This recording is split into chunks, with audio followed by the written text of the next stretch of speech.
Andibulise kuni bathandi bezemidlalo eMzantsi Afrika, ingakumbi kuni balandeli bebhola elikhulu ke laseMzantsi Afrika. Apha ke sawuthetha ngendaba ke thethwa phaa youngster iqela leKaizer Chiefs uMduduzi Shabalala xa ebethe wabizwa phaa ngolo ndaba kuthiwa makacacise ngeemeko ke zalo mdlalo namhlanje. Inkwenkwenyana encinci zibaluleke into ezininzi ke ethe zabe ke zibalulekile kwintetha beziphuma phaa emlonyeni wakhe uMdu Shabalala.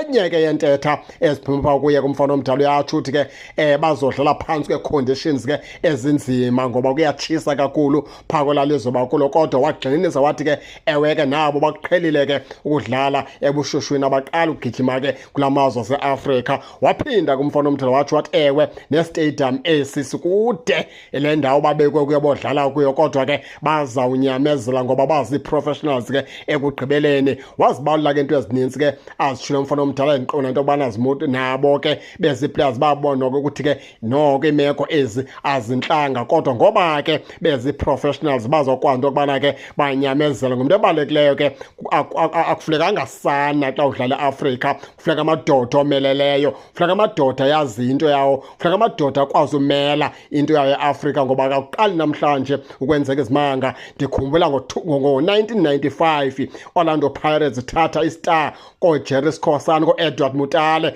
kooJohn Moeti, kooBrandon Sigqebhezana Silent, kooGavin Lane, kooWilliam Okpara. Ndibala sonke esa squad ke se-Orlando Pirates ke esasimile ngelaa xesha sithatha ke Orlando Pirates thatha esa star sabo sokuqala phaa ngo-1995. Ubunzima uMark Fish phaa ababutholayo xa bedlala kula mazwe alapha eAfrika babuhambisa umzimba baphulaphula. Orlando Pirates ke yahlukumezeka, kodwa ekugqibeleni yabuya naso sastar isibambe ngesandla. Ayiphelelanga Orlando Pirates ke laa nto. Kaizer Chiefs, Mamelodi Sundowns zihlukumezekile nazo kula mazwe lapha eAfrika, kodwa ekugqibeleni babuye ne-experience, babuye nezinto. Ne-Sundowns ithe yabuya nestar kuloo ntlukumezo njalo kumazwe aseAfrika.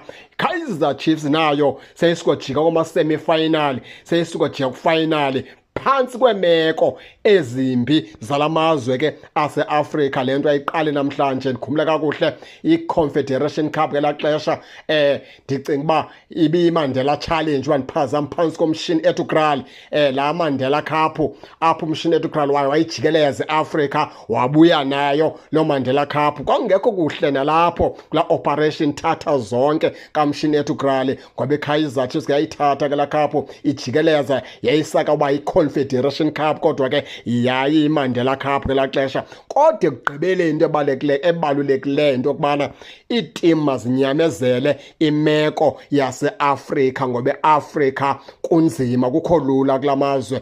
Xa bejonge iSouth Africa badla ngotsho xa beyibiza abanintsi bathi zii-Little Americans xa beyibiza abantu bala mazwe alapha eAfrika. Kusho ukuthi ke eSouth Africa bayibona njengabantu abatamtam emele kokuhlukunyezwa, kodwa ke kuyo yonke loo nto leyo kubaluleke into yokubana ke indoda izazi into yokubana indoda xa idlala apha eAfrika. Yiyo laa nto kuthiwa ke eAfrika yenza sure into yokubana ke uba uyohlulakala kukuwina iza nedraw ka-1-1 okanye ka-2-2, wenze sure into yokubana ukorile phaa kula mazwe eAfrika, ufike uwaxake ke lapha ke eSouth Africa. uMduduzi Shabalala umfana omdala utshilo ke naye wathi into ebalulekileyo ke phaa yinto yokubana abadlali ngozimisela, bakwazi into yokubana noba kunganzima kanjani kodwa inqaku mabalithole namhlanje phaa kulaa tim yaphaa eDRC. Loo nto yawuba ngumkhomba ndlela kubo into yokubana babhekwe liphina icala, ngoba ke idraw ka-0-0 ayinobenzela nto konke ngoba badlali sabe under pressure kakhulu lapha ke eMzantsi Afrika. Into ebalulekileyo phaa kubo xa besohlulakala